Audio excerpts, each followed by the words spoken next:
Jenazah pasien dalam pengawasan virus corona di Rumah Sakit Daerah Kolaka, Sulawesi Tenggara nekat dibawa pulang keluarga untuk dimakamkan. Kejadian tersebut viral di media sosial. Setibanya di rumah duka, sejumlah sanak saudara dan kerabat menurunkan jenazah yang dibawa dari rumah sakit dan terbungkus plastik dengan menggunakan mobil pribadi.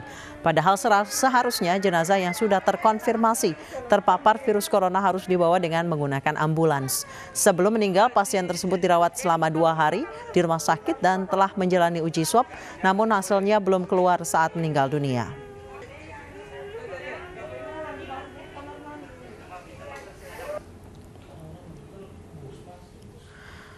Lalu sebenarnya bagaimana penanganan jenazah suspek corona yang sesuai aturan? Untuk membahasnya sudah bergabung bersama kami Kompol Mauludin, dokter forensik Polda Sulawesi Tenggara. Selamat sore Pak Mauludin. Selamat sore. Dokter, di Kendari ini keluarga memaksakan jenazah dibawa pulang. Sejauh ini apa sih Pak yang sebenarnya terjadi?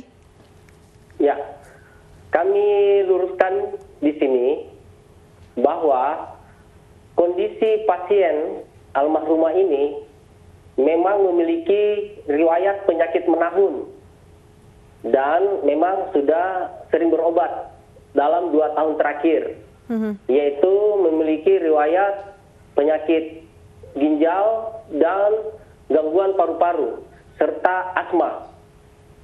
Seperti itu. Kemudian pada saat berobat terakhir kali, karena ini adalah situasi pandemi, bersamaan dengan itu pasien memberi gejala-gejala yang mirip dengan COVID-19.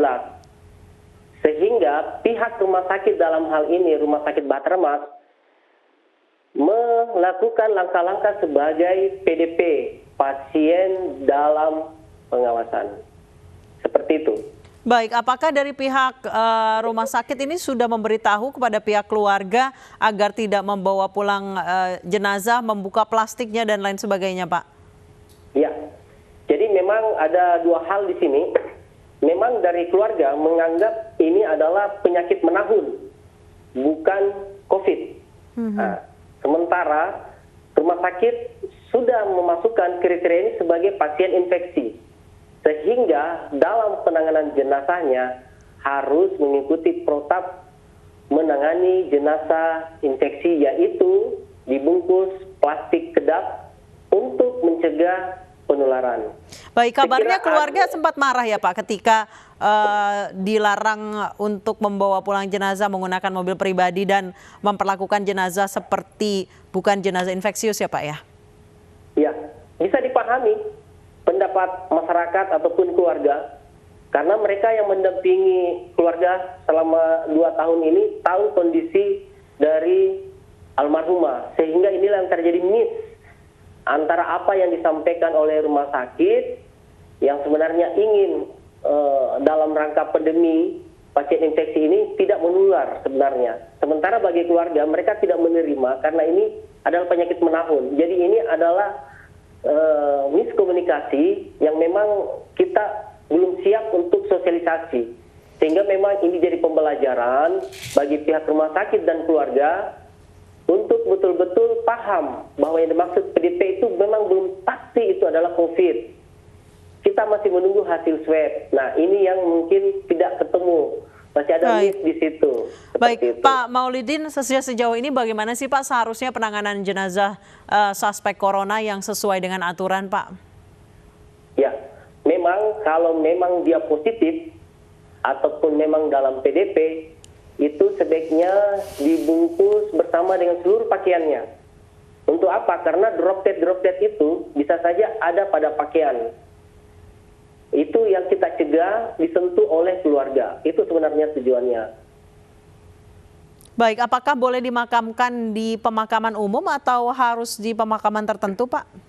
Ada syaratnya, yaitu dari perumahan adalah 50 meter, dari sumber air adalah 500 meter, ditanam minimal 1,5 meter, ditimbun 1 meter. Itu ketentuan yang selama ini untuk pasien infeksi.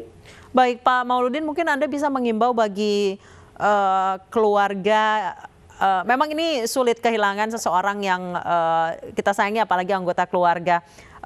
Himbauan bagi masyarakat kepada yang baru kehilangan keluarga, anggota keluarganya karena diduga suspek COVID-19 ini mungkin bisa diimbau, Pak.